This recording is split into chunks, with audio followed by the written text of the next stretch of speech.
coucou tout le monde, aujourd'hui on se retrouve dans une nouvelle vidéo et il va s'agir de la vidéo pour le 1 mois, un thème de septembre. Oui, elle arrive tardivement à la fin du mois, mais je n'ai pas eu le temps, donc que voulez-vous? Au moins elle sort, elle sera sortie, vous l'aurez. Pour ce mois de septembre, je suis partie sur la rentrée scolaire, donc je vais vous présenter des livres qui se passent à l'université, au lycée, où il y a des notions d'apprentissage, de découverte, le fait de s'intéresser à quelque chose. J'ai fait une sélection assez variée, il va y avoir un manga, de la romance, de la romantasy, des livres un petit peu plus contemporains. Je vous laisse découvrir ça au fil de la vidéo et on va commencer par le seul manga que je vais vous présenter. Il s'agit de Deep Sea Aquarium Magimel, c'est écrit par Kiyomi Sugishita, désolée si je prononce mal. C'est publié chez Vega Dupuis, j'ai lu que les 4 premiers tomes, mais en gros on va suivre un jeune enfant qui est ultra intéressé par le monde marin. En effet, son père lui a communiqué sa passion, sauf que ce père a disparu. Il n'est plus présent pour ce petit garçon et cet enfant va trouver refuge à l'aquarium de sa ville, l'aquarium Magmel, où il va être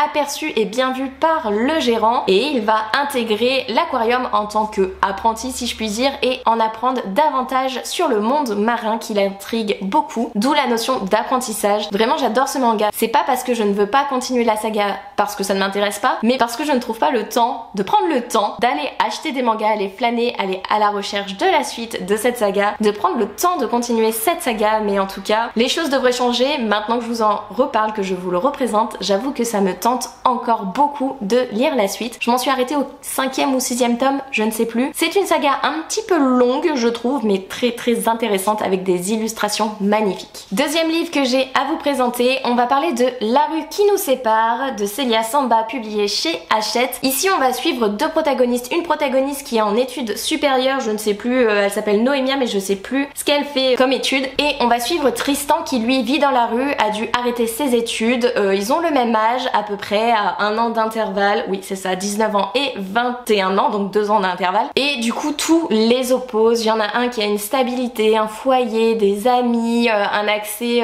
aux besoins fondamentaux, et l'autre vit dans la rue, a du mal à trouver un travail, a du mal à prendre soin de lui, à voir le positif en fait. Et vraiment c'était un ouvrage ultra touchant qui m'a fait verser ma petite larme. J'ai hâte de lire l'autre ouvrage de Célia Samba qui je pense va me toucher tout autant, mais du coup je vous recommande cet ouvrage grandement. C'est vraiment chouette, c'est un bon, pas contemporain mais feel good, et en même temps avec des thématiques ultra poignantes et touchantes. Troisième livre que j'ai à vous présenter, il s'agit de Persona de Yelena, publié chez Hachette encore une fois. Ici la notion d'école c'est plus dans le sens où on a des protagonistes qui ont des dons particuliers et qui vont être un petit peu bannis de la société et qui vont intégrer par la suite un orphelinat où l'éducation va être primordiale. Et là par contre ça ne va pas déranger les riches d'exploiter ces jeunes enfants pour leurs dons, alors que dans la société ils ne veulent pas les voir dans la rue et tout, mais par contre qu'ils soient dans un orphelinat et qu'on se serve d'eux, qu'on les paye, même pas qu'on paye la tutrice pour leurs dons, ça ne gêne personne. Vraiment c'était une très belle découverte, j'ai hâte de lire le tome 2, voire aussi le tome 3. J'avoue que vu qu'on n'a pas de date de sortie pour le tome 3, je me freine beaucoup à lire le tome 2 et je pense oublier beaucoup d'éléments quand je vais commencer le tome 2. C'est un univers qui est assez complexe, j'ai vraiment eu du mal à m'attacher aux protagonistes, à l'univers, de tout comprendre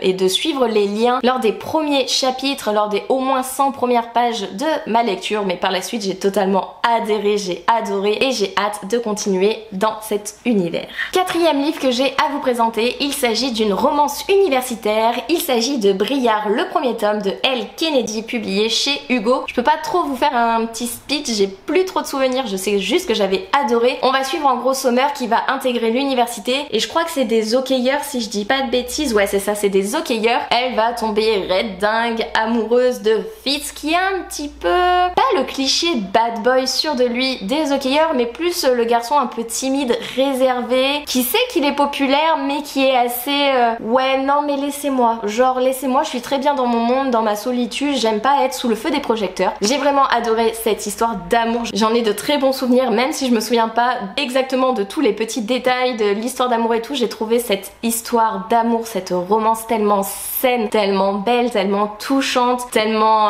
addictive et en même temps douce. Enfin je sais pas, j'ai adoré cette romance que je vous recommande fortement. C'est une saga en 4 tomes parce qu'il y a un petit peu un préquel où on retrouve les différents protagonistes des tomes parus auparavant, mais le premier tome reste et restera mon préféré. préféré. 5e livre, on part sur une romantasy avec Le Prince Cruel de Holly Black, publié chez Rajo. Attention, au début, ça passe ou ça casse. Il y a un massacre dès le début, t'es en mode j'adhère pas, je valide pas. Ça passe ou ça casse au début, mais on va suivre une protagoniste qui vit dans le monde des humains, qui est née humaine, mais qui a une demi-sœur qui est elfe, et le père de cette demi-sœur va revendiquer ses droits de père, va tuer la mère et le beau-père, embarquer les 3 sœurs, parce que oui, il y a la demi-sœur, il y a Jude, la protagoniste principale, et son autre petite sœur. Elles vont être embarquées dans le monde des Fae et elles vont devoir survivre là-bas, se faire une place, trouver leur marque, etc. C'est très compliqué pour elles, notamment pour Jude qui ne veut pas du tout se plier aux règles et qui se met à dos le prince Cardan. J'ai vraiment adoré cette histoire, j'ai adoré cette trilogie, j'ai hâte de lire les tomes compagnons qu'Holly Black a sortis, et je vous avoue que c'est grâce à cet ouvrage que j'adhère à la plume de Holly Black et que je me procure presque tous ces livres. Et le 6e et dernier livre que j'ai à vous présenter pour cette sélection du 1 mois, un thème, il s'agit encore d'une romance universitaire avec Campus Driver de C.S. Quayle, publié chez Hugo Roman. On suit Lane qui a subi une rupture amoureuse, qui se retrouve dans les escaliers de son immeuble, et elle va tomber sur Loïs qui la voit en train de pleurer toutes les larmes de son corps avec seulement un sac à dos à côté d'elle. Ce sont ses maigres affaires qu'elle a pu récupérer avant que son ex la foute dehors. Loïs va avoir pitié d'elle et une relation va se créer entre, une très belle relation que j'ai adorée. Ils sont à l'université, Loïs a un groupe d'amis où ils ont créé une société en gros de taxi, covoiturage, pour emmener notamment des filles, mais toute personne vulnérable ou qui a besoin de leur service d'un point A à un point B. C'est vachement chouette, c'est rempli d'humour, de petites piques. Lois Lane, Superman, vous avez la ref? C'est un ouvrage que j'ai adoré écouter en audio, que j'ai dévoré. J'ai lu la suite en audio également, je m'en suis arrêtée au 3e tome il me semble. Il y a un 4e tome dans cette saga, mais vraiment c'est chouette et j'adore les petites piques de C.S. Quayle, vraiment. Voilà, j'espère que cette vidéo vous aura plu, que ma petite sélection pour ces livres concernant la rentrée scolaire de septembre, les notions d'université, d'apprentissage et tout vous aura plu. N'hésitez pas à échanger avec moi en commentaire, à me dire s'il y a des livres que vous avez lus, aimés, pas aimés, vous connaissez la chanson. N'hésitez pas à liker, commenter et à vous abonner si vous le souhaitez. Et moi je vous laisse, je vous fais des bisous et je vous dis à une prochaine vidéo. Bye!